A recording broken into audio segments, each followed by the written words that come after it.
Hola chicos, ¿cómo están? Bien. Eh, Nuestra primera clase de análisis como propiamente tal. ¿Ya? Eh, Está poquito, supone que somos hartos. Según esto, yo tengo que somos 17. 17. Y hay 4. Jordan, Alexander, Chalón y Juan Urqueta. Ya chicos, análisis y diseño de sistemas, vamos a ver los primeros los fundamentos. ¿Ya? Eh, Les subí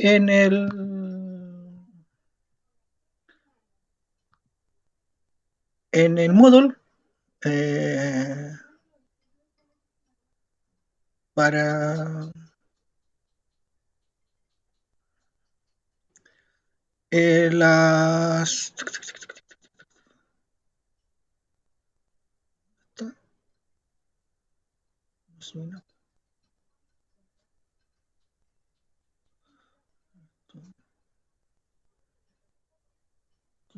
Ah, no, la subí. No, no, no lo hice. Eh, a ver, lo subí, pero no lo activé.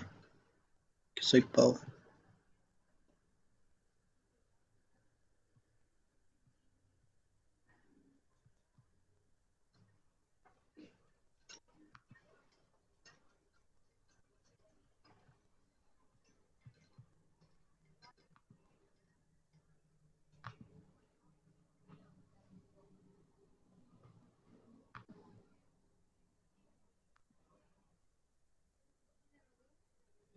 Ya, ahí le subí. Bueno, dice fundamentos de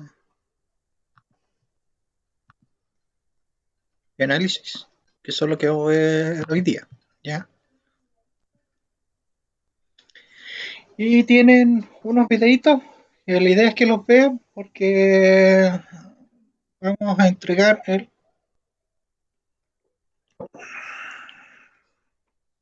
para que vayan adelantando lo del ensayo. ¿Ya? Entonces,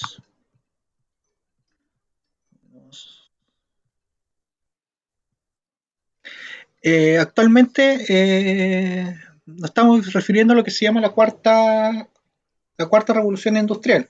La primera fue la mecanización y las máquinas de vapor. eh, Luego fue seguida por la producción en masa. El principal impulsor de eso fue Henry Ford.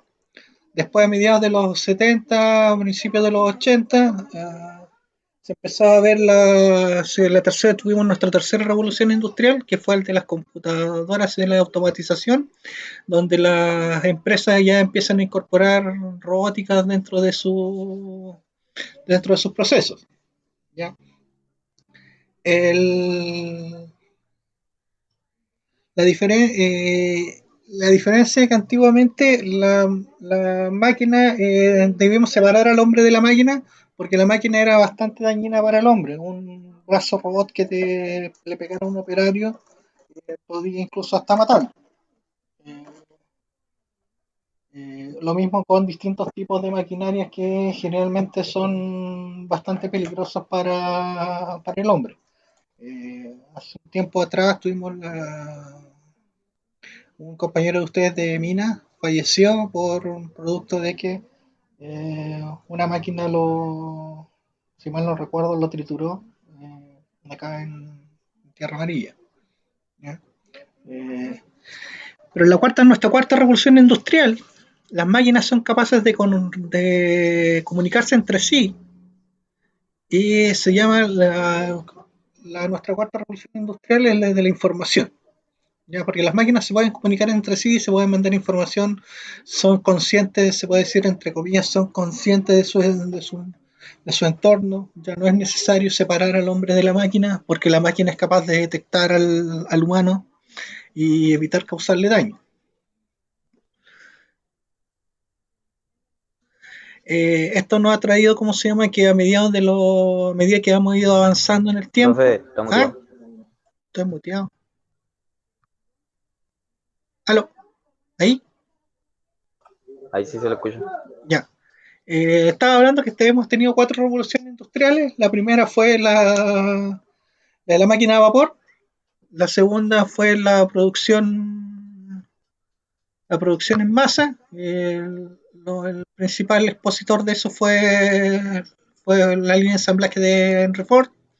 La tercera fue la computadora y la automatización, que a mediados de los finales de los 70, mediados de los 80, las máquinas empezaron a incorporar los robots en las grandes plantas, sobre todo las plantas automotrices.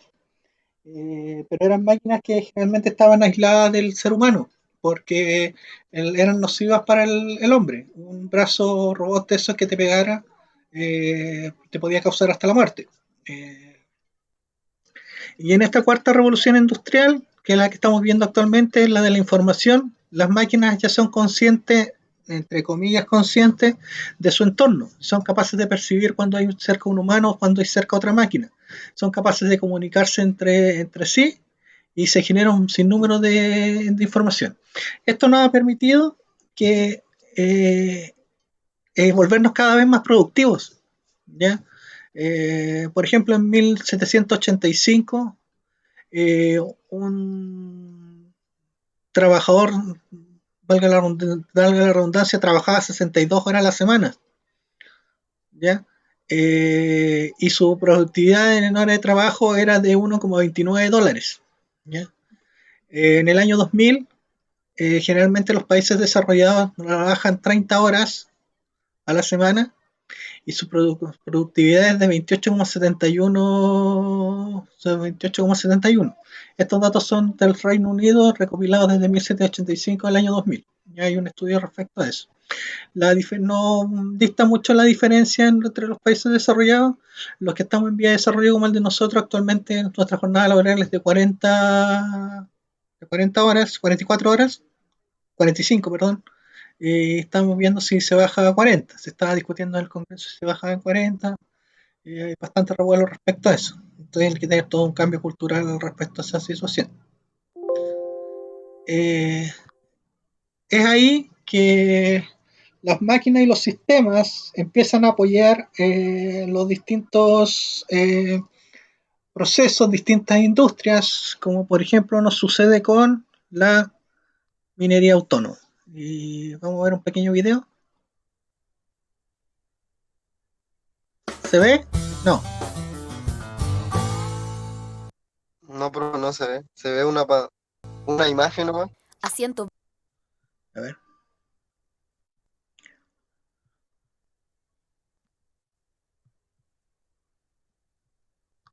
kilómetros de Santiago ¿Ahí? se encuentra El Teniente, la mina subterránea más grande de Chile. Se ve, pero no se escucha, profe. Se ve, pero no A se escucha. 120 kilómetros de Santiago se encuentra El Teniente, la mina subterránea más grande de Chile. Su producción, el 2013, alcanzó 450.390 toneladas métricas finas de cobre. Para lograr esto, se han implementado estrategias focalizadas en el control y disminución de costos, junto con la búsqueda de avances en productividad. A la altura del 2004 se hizo una licitación para comprar equipos de carguillo para minería subterránea y un proveedor nos ofreció la alternativa de equipos autónomos. Todas las empresas están tratando de ser más productivos a través de automatización. No están buscando tecnología por innovar. Profe, creo que tiene que ser una ventana y no toda la pantalla para que se un escuche. concepto Sí. de ser mucho más Sí, eficiente, menores costos. Los beneficios de la tecnología Automine, sistema Automine, sin duda que en seguridad son los principales. Este sistema retira a la gente ¿Ahí? de las áreas de trabajo donde hay bastantes riesgos. Tenemos más de 10 años trabajando en División del Teniente con un sistema autónomo sin accidentes.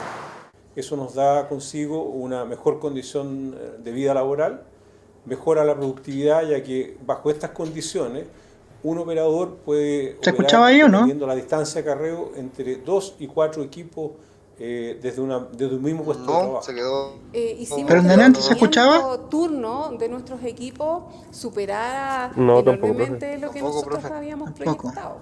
Este sistema de Ya ves. automatización de equipos LHD consiste básicamente en tres subsistemas principales. Sistema de seguridad, que es el sistema de control de acceso.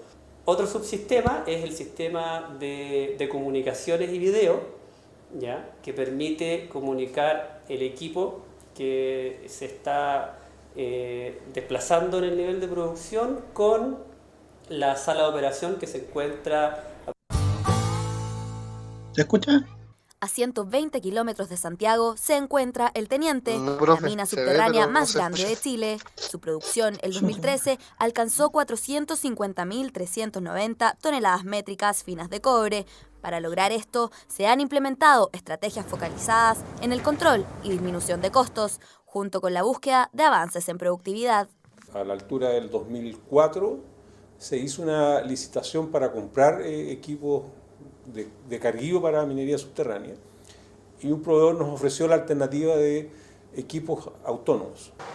Todas las empresas están tratando de ser más productivos a través de automatización. No están buscando tecnología por innovar solamente, sino que lo están buscando como un proceso que es un concepto de ser mucho más eficiente, menores costos. Los beneficios de la tecnología Automine, sistema Automine, sin duda que en seguridad son los principales. No suena. Este sistema retira a la gente de las áreas de trabajo donde hay bastantes riesgos. Tenemos más de 10 años trabajando en División del Teniente con un sistema autónomo sin accidentes. Eso nos da consigo una mejor condición de vida laboral, Bueno, mejora la productividad, ya que bajo estas condiciones un operador puede operar dependiendo de la distancia de acarreo. Se los voy a... 2 y 4 equipos desde un mismo puesto de trabajo.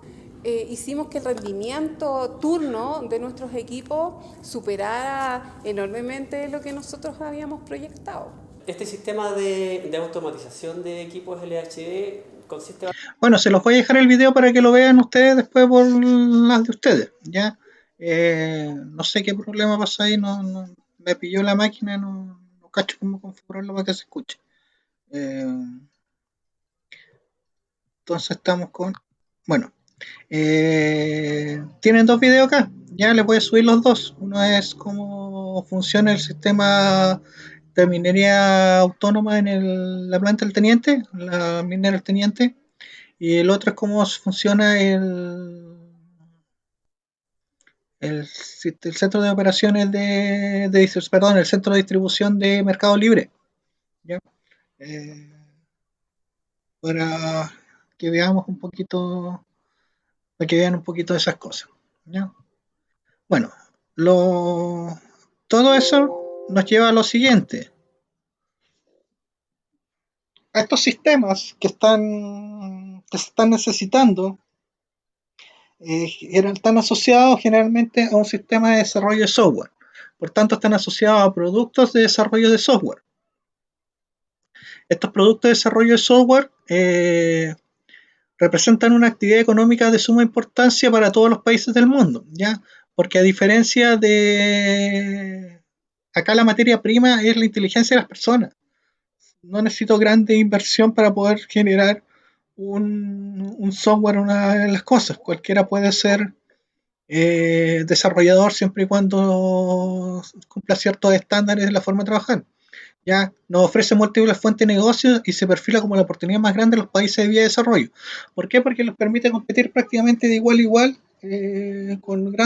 con ciertos países.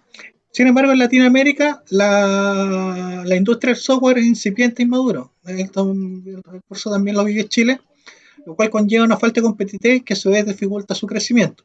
Dentro de estos problemas que tenemos de falta de competitividad, tenemos que no se logran hacer lo que se quería.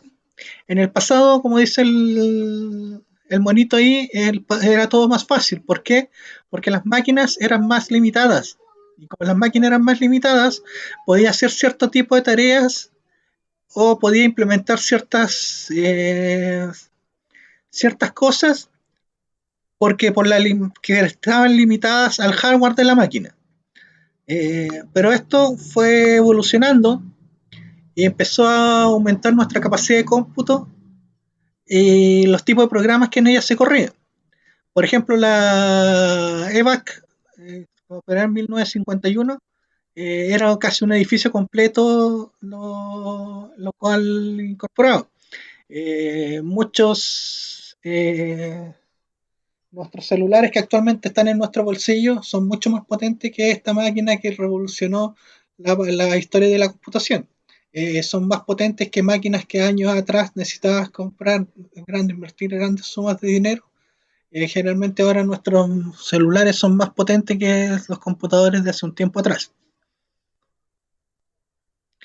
Eso fue, por tanto, a medida que fue aumentando los años, a partir del año 51, se empezó a obtener una mayor capacidad de cómputo y se empezaron a resolver problemas más complejos. Y esto llevó a cabo una evolución, donde las máquinas que eran grandes edificios pasaron a ser grandes muebles para pasar y transformarse en elementos de escritorio y llegar hasta lo que actualmente conocemos.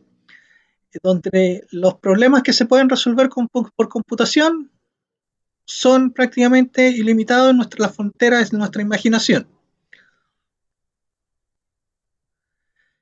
¿Qué sucede? Que cuando esto se empieza a potenciar el hardware impulsa el software para desarrollar nuevas soluciones. Cuando el hardware se estanca, empieza a desarrollarse, empieza a impulsar el hardware para que evolucione, ¿ya? Actualmente nos encontramos como en una laguna donde no se ha habido una gran evolución ni por ninguno de los dos, un gran impacto de ninguno de los dos. No ha habido un gran evento que nos permite decir que estamos saltando a una nueva generación. ¿Ya? Aparte de los años 60, esto se fue aumentando las cosas que se podían crear con computación, pero se hacía de forma muy artesanal, prácticamente picando piedras como se ve en la ilustración, y era lo que se conoce como un desarrollo rústico, artesanal y caótico. Y esta es una bomba de tiempo, porque en algún momento esto iba a reventar y reventó. En 1968 vino lo que se conoce como la crisis del software, donde se da inicio a una nueva disciplina que es la ingeniería del software, la cual nace producto de esta crisis, en el cual espérenme un rato. Nahur, dile a la abuela que estoy en clase y que no grite tanto.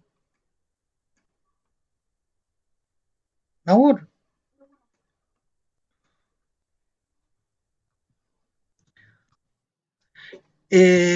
¿Dónde iba? Nada. Profe, disculpe. Dime. ¿Está grabando la clase? Sí, estoy grabándolo en forma local, porque bueno, ya. tengo problemas de... No la grabo con el Meet porque me queda muy pesado. Ya, profe. ¿Ya?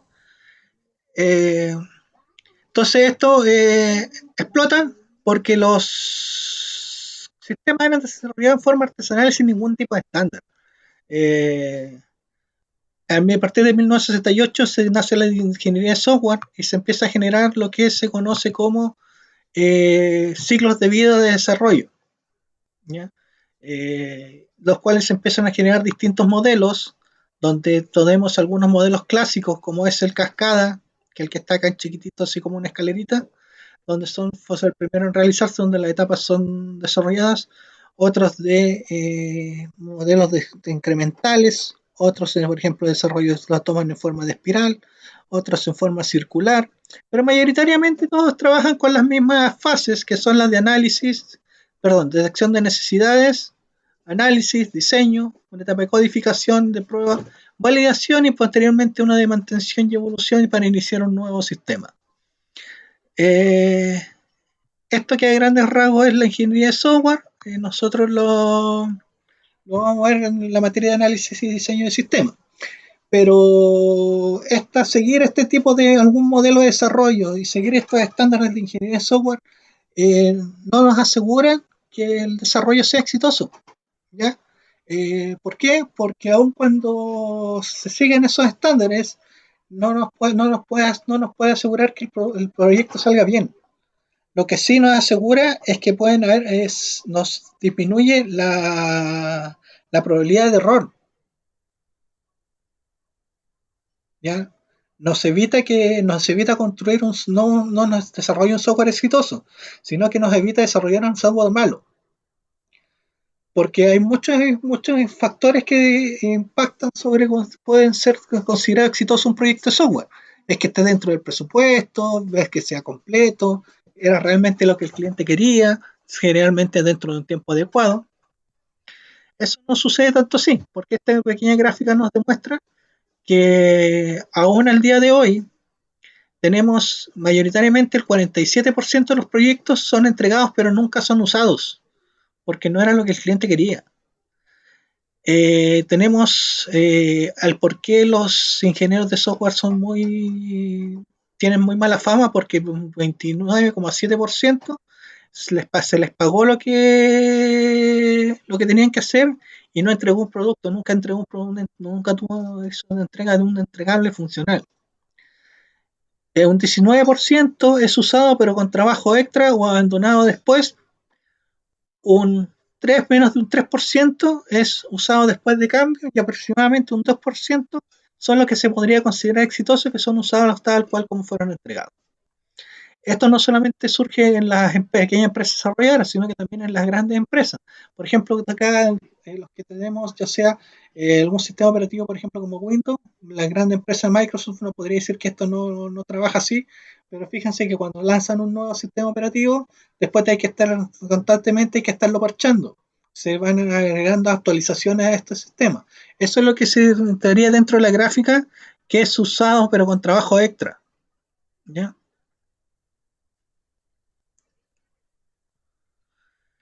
La raíz de este problema es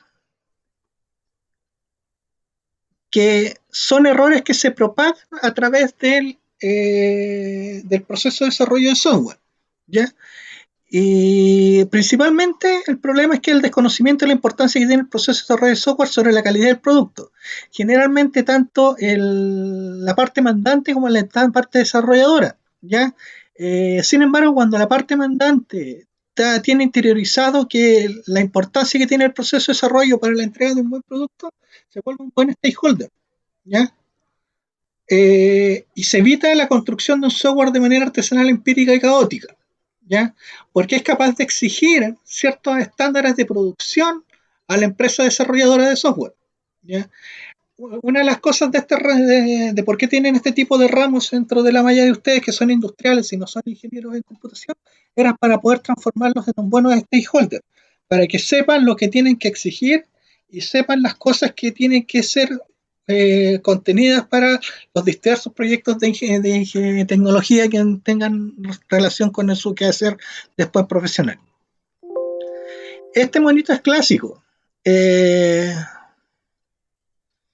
La solicitud del usuario, hay veces que, bueno, es un poco burdo porque implica que la solicitud del usuario era que tener un columpio de 3 pisos para poder aumentar la forma de que poder columpiar más niños en el mismo tiempo. El equipo de análisis encontró que la mejor opción era implementarlo mediante un sillón. El equipo desarrollador de los analistas que eran un producto que no es funcional, el cual después posteriormente en la etapa de programación se da cuenta que estas especificaciones evitan que el sistema se pueda corregir un poco, ya que se corrigen los tirantes del columpio, pero se evita que el columpio no es funcional, no permite columpiarse ya que choca con la base del árbol. Esta imagen continúa hasta una etapa donde el árbol es cortado y se crea todo un sistema para poder alimentar el árbol y no se muera, y crear un hueco en el medio para que la persona se pueda columpiar con el correspondiente apuntalamiento de la copa del árbol para dejar el espacio, ¿ya? ¿Esto por qué se dice? Porque gran parte de los errores y desconocimiento de la importancia, solamente un 8% es por falta de planificación. Un 9% es por cambios en los requisitos de especificaciones. Un 9% por falta de apoyo ejecutivo. Y empezamos con los datos que son una expectativa poco realista por parte de los desarrolladores, falta de recursos, un 12% falta de participación de los usuarios y un 13% por falta de requerimiento incompleto. Si esto lo sumamos, obtenemos que el 72% de los proyectos de software podrían ser exitosos si es que se mejora la comunicación entre la parte mandante y la parte que desarrolla. Se puede que comenten y hablen un mismo idioma. En palabras simples, que la parte mandante sea capaz de dar a conocer sus requisitos y requerimientos a la parte desarrolladora. Pero, ¿qué se entiende por requisito? Según la RAE, es una circunstancia o condición necesaria para algo. Según la IEEE, es una condición o aptitud necesaria para resolver un problema o alcanzar un objetivo. Por otro lado, estos esfuerzos, aún cuando hemos estado diciendo que el 72% de los problemas se podrían evitar con una mejor comunicación, una mejor especificación de requisitos, los esfuerzos dedicados a los requisitos generalmente son bajos. Aun cuando está claro que detectar y corregir errores en etapas tempranas del ciclo del desarrollo de software tiene un menor costo que en etapas tardías. ¿Por qué? Porque en las etapas tempranas son etapas de diseño, de análisis de diseño, donde las correcciones se realizan en un cuaderno, en las gráficas, en los modelos, los cuales son fáciles de cambiar. Pero a medida que va avanzando, este error se va propagando, ya empezamos a entrar en una etapa de codificación, se puede codificar cosas que no se necesiten, que después haya que descartarlas, falten cosas de ser codificadas, o pues sucede que cosas fueron malamente codificadas. ¿Ya? Es así que la mayoría de los proyectos, entre o sea, el 41% le dedica entre 10 y 30% del tiempo necesario que se necesita para la toma de requisitos. Si solamente un 9% le entrega un tiempo, el 50 o más por ciento del tiempo dedicado que deberías tener esta etapa de requisitos. Esto hace que después esta gran bola, es como una bola de nieve, si dejamos que la bola rueda hacia colina abajo, mientras más nos demoremos en pararla, más nos va a costar volver a subir la bola. ¿Ya?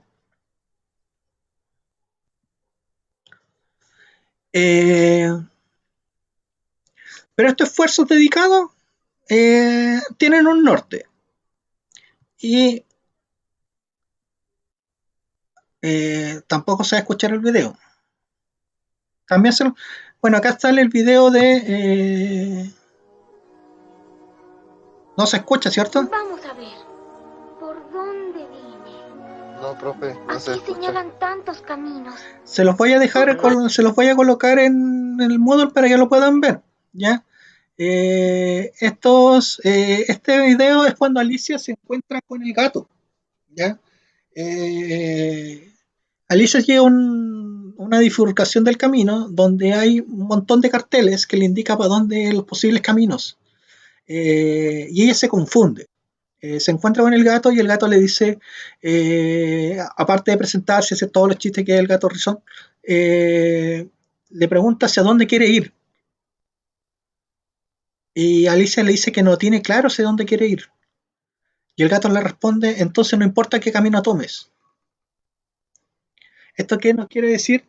Que para poder desarrollar un buen producto de software, lo primero que tenemos que tener claro son los objetivos y los requisitos que necesita ese producto de software. Porque si no lo tenemos así, cualquier cosa que hagamos va a salir mal. No se puede dar en el blanco si no se sabe dónde está el objetivo. Los proyectos sin metas claras claramente no alcanzan sus metas.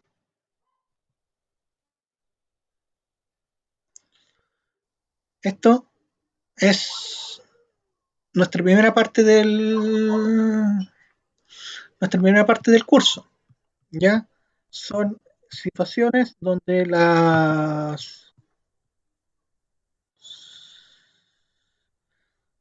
donde tengo que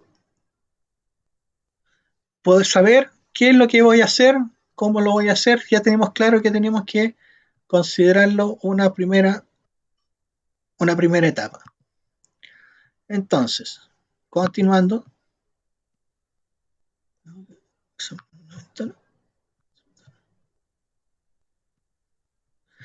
Vamos a entrar de lleno a lo que es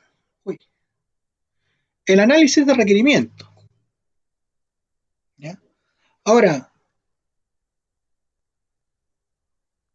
¿está grabando? Sí, está grabando. Este análisis de requerimiento, pero en delante dijimos requisito. Entonces, ¿cuál es el término correcto? ¿Requisito o requerimiento? Requisito, según lo habíamos visto en la definición de la RAE, es circunstancia y condición necesaria para algo. Y por otro lado, era condición o actitud necesaria para resolver un problema y alcanzar un objetivo, según la IEEE.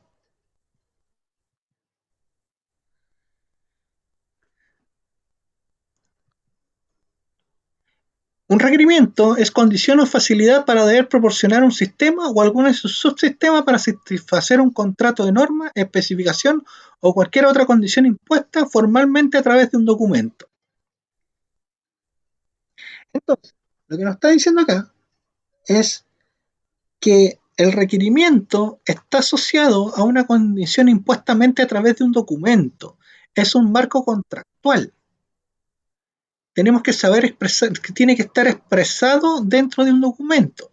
Para poder expresarlo, esto pues existen múltiples técnicas y múltiples notaciones, ¿ya? Y esto da origen a una disciplina que se llama la ingeniería de requerimiento, que tal lo define Bowen en 1979, es la disciplina para desarrollar una especificación completa, consistente y no ambigua, en la cual servirá como base para acuerdos comunes en todas las partes involucradas y donde se describen las funciones que realizará el sistema.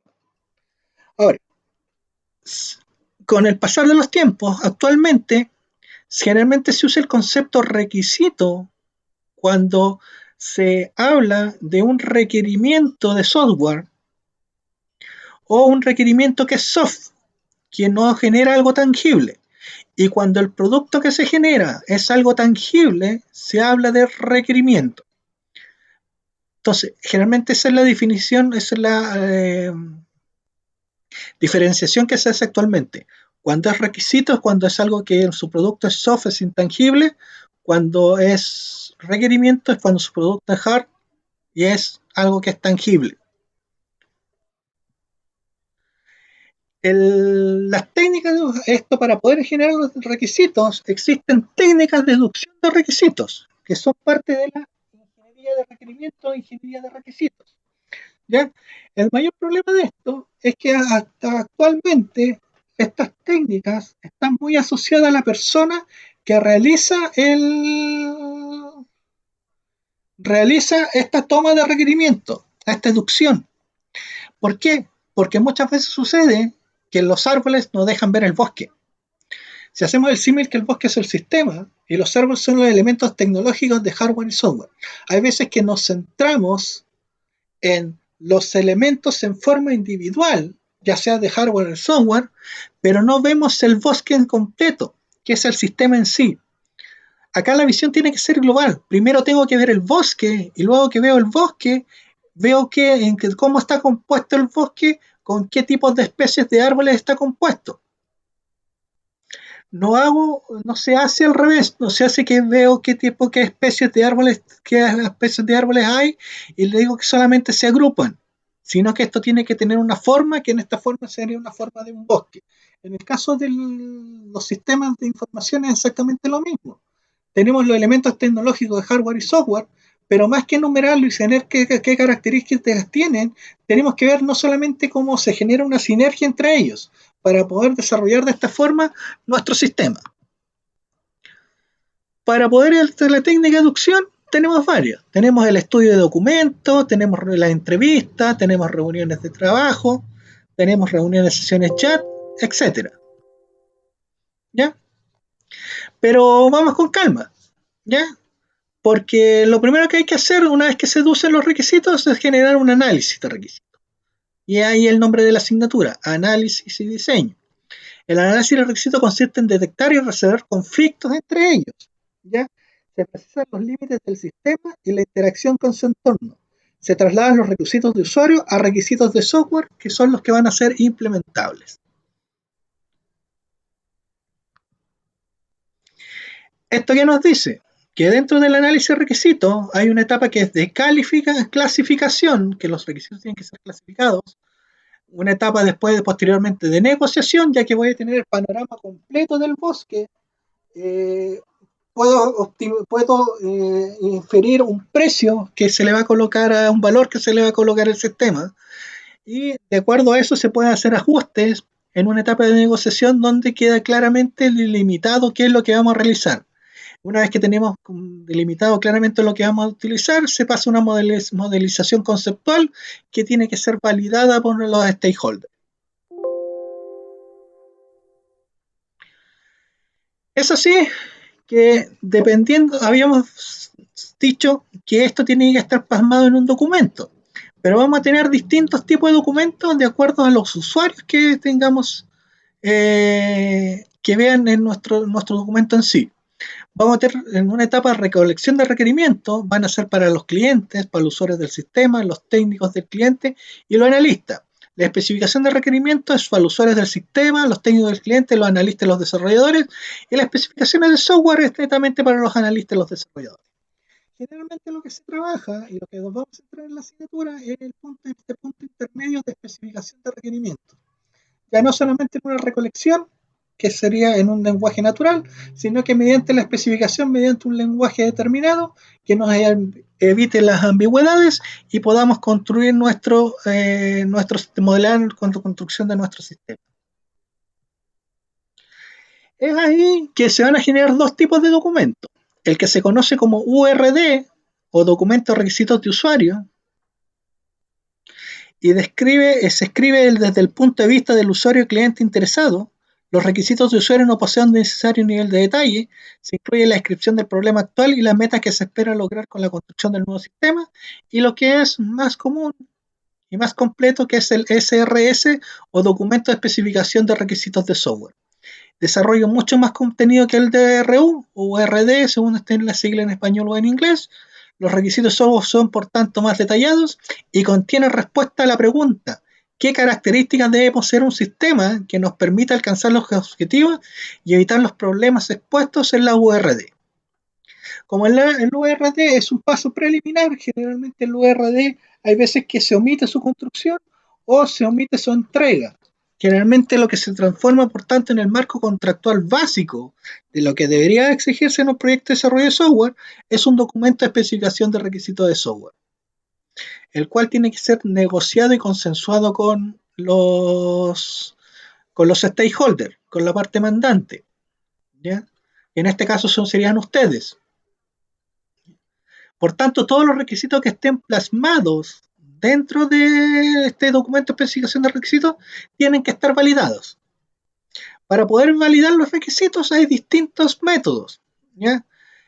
Uno es bastante burdo, como es la línea base, que es un conjunto de requisitos que han sido formalmente aceptados por todas las personas implicadas en el proyecto, y se congela el proyecto. Bajo la perspectiva de línea base es que se traza una línea y se dice: estos requisitos se negociaron.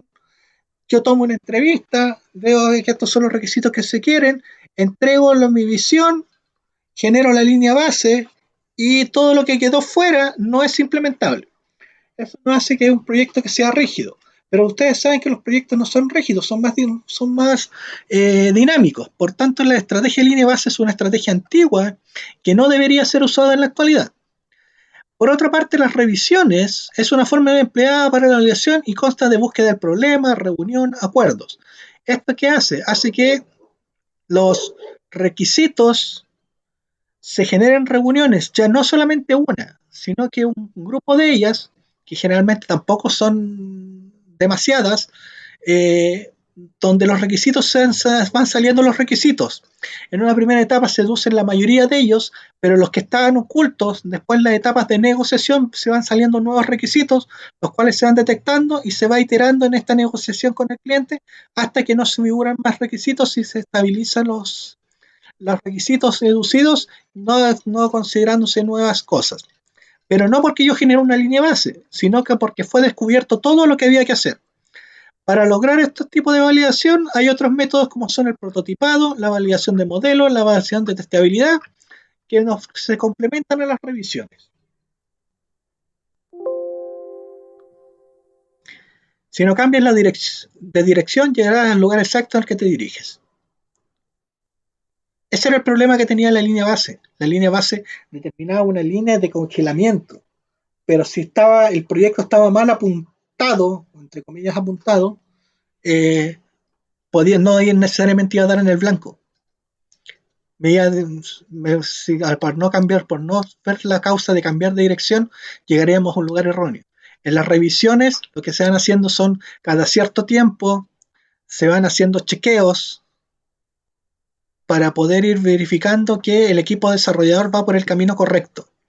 Entonces, no es solamente que la parte mandante se involucre en la etapa de toma de requisitos, sino que lo ideal es que esté involucrada en todo el proceso de desarrollo, generando hitos donde se puede ir controlando lo que se estaba haciendo, sobre todo en las etapas preliminares. La gestión de requisitos, según la IEEE, es la gestión de requisitos en ingeniería de sistemas, es el proceso encargado de identificación, asignación y seguimiento de los requisitos, incluyendo la interfaz, verificación, modificación y control de estatus a lo largo del ciclo de vida. Tenemos otra definición que está en el Somerville, que es como una de las Biblias de ingeniería de software, que dice que los cambios de requisitos deben ser gestionados para asegurarse que la calidad de los mismos se mantenga. Los problemas suscitados por los cambios de requisitos podrían incurrir en altos costos, siendo el requisito factor crítico de alto riesgo. Cuando yo detecto si un problema no es detectado en la etapa de toma de requisitos, este problema que tiene un costo de 1x, cuando llega a una etapa de codificación, su costo pasó a multiplicarse a 10x. Y si ese error recién es detectado en la fase donde ya se terminó de codificar, tiene un costo de 100x. Considerando todo el producto que tiene que ser desechado y todo el retrabajo que hay que realizar para poder corregir este error que fue propagado. Por tanto, la idea es detectarlo en las etapas posteriores. Ahora, para poder construir un documento de especificación de requisitos, que dijimos que era nuestro marco contractual, hay ciertas normas o estándares para el proceso, tan como la ISO 12007-2004, la 15504, el PMBOK, el SUIBOT, que son framework de trabajo, la norma militar 490, la 498, y las que ustedes pueden ver ahí. Las más comunes son la 9126 y el estándar IEEE 830. Generalmente todos los documentos de especificación de requisitos que se plantean generalmente tendrían que estar bajo el estándar IEEE 830, el cual es un buen estándar que genera un lenguaje, un punto de encuentro bastante ameno, tanto para la parte mandante como para la parte desarrolladora. Sin embargo, no existe un estándar que proporcione una orientación o procedimiento exacto de cómo gestionar los requisitos. ¿Ya? Por eso también nos genera un margen de duda y por eso no podemos asegurar que el proyecto va a ser exitoso. Lo que sí, siguiendo unos estándares, siguiendo las técnicas y documentando correctamente, podemos asegurarnos que no se cometan errores. Pero no es lo mismo que sea exitoso. ¿Ya? Para poder hacer esto, existen modelos como hay modelos para desarrollar software, hay modelos para deducir requisitos. En esencia son los mismos modelos, pero que en vez de interactuar con las etapas de desarrollo de software, se están involucradas en las etapas de el desarrollo de requisitos.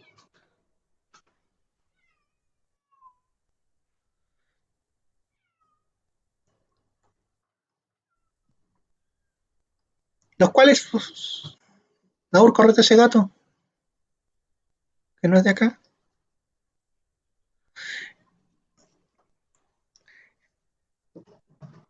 Estos requisitos trabajan de distintas formas. La forma más fácil de trabajar en la deducción de requisitos, y esta es una apreciación personal, es mediante un modelado en espiral, donde pasa una primera etapa de adquisición, análisis de indicación, documentación, validación, y así se van aumentando los requisitos a medida que van apareciendo, a medida que van iterando. Tal como se puede ver en la gráfica, generalmente no necesita un gran número de reuniones, sino que aproximadamente entre 2 y 3 reuniones bastan. ¿Por qué? Porque en mi primera reunión se toman los requisitos según la entrevista que se realice. Después necesito una segunda reunión para validar esos requisitos, y en esa segunda entrevista, en esa segunda reunión puede que aparezcan nuevos requisitos, los cuales, si son deducidos, y en esta etapa de negociación, deben ser validados en una tercera reunión. Y generalmente en esa tercera reunión ya se ha descubierto todo lo que se tiene que descubrir, por eso no se necesita trabajar con una línea base, sino que tenemos los 2 requisitos que son necesarios que vamos a tener que hacer. Es decir, cuando sean mandantes para un proceso de desarrollo de software, mínimo deberían exigir 3 reuniones.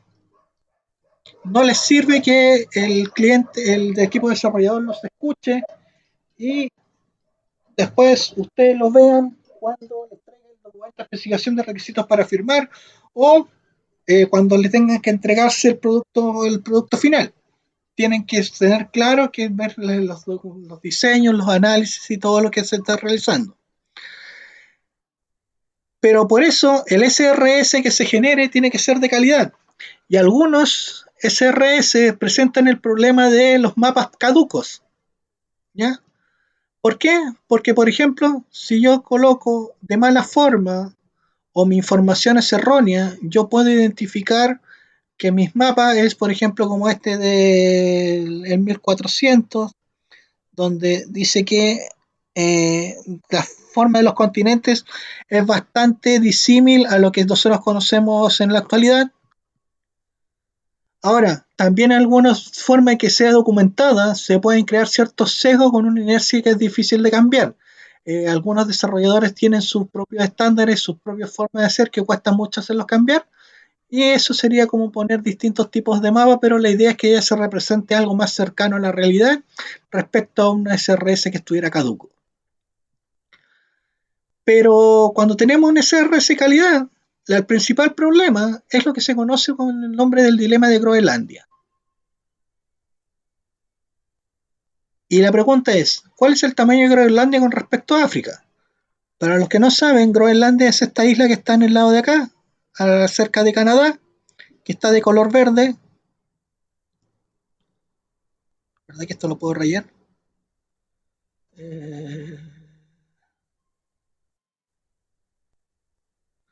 No tengo para rayar.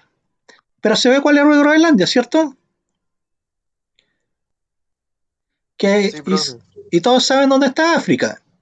Si yo coloco Groenlandia en África, más o menos Groenlandia me cabe 2 veces en África, ¿cierto? Así bien burdo el análisis tomando el mapa, ¿correcto, no? Nos cabe entre 2 y 3 veces, como 2 veces y media más o menos Groenlandia cabería en África. Pero la verdad es que el mapa debería ser de esta forma, que para nuestra forma de ver se ve distorsionado, pero es mucho más realista resguarda la información. ¿Por qué? Porque Groenlandia tiene solamente 2 millones de kilómetros cuadrados y África tiene 30 millones de kilómetros cuadrados. Es decir, Groenlandia realmente cabe 15 veces dentro de África y no 2 como estábamos viendo anteriormente. Esto quiere decir que ciertas cosas, a veces los documentos de especificación de requisitos de software son demasiado abordadas y otras son prácticamente dejadas de lado, y esas son cosas que hay que tener cuidado cuando ustedes estén validando las etapas. ¿Cómo se hace eso? La experiencia mayoritariamente te va a ir dando los ojos para poder ir teniendo la visión. Bueno, eso es análisis de requerimiento. La clase la vamos a quedar acá. Puede tener la grabación. y vamos a comentar algunos. ¿Qué les parece?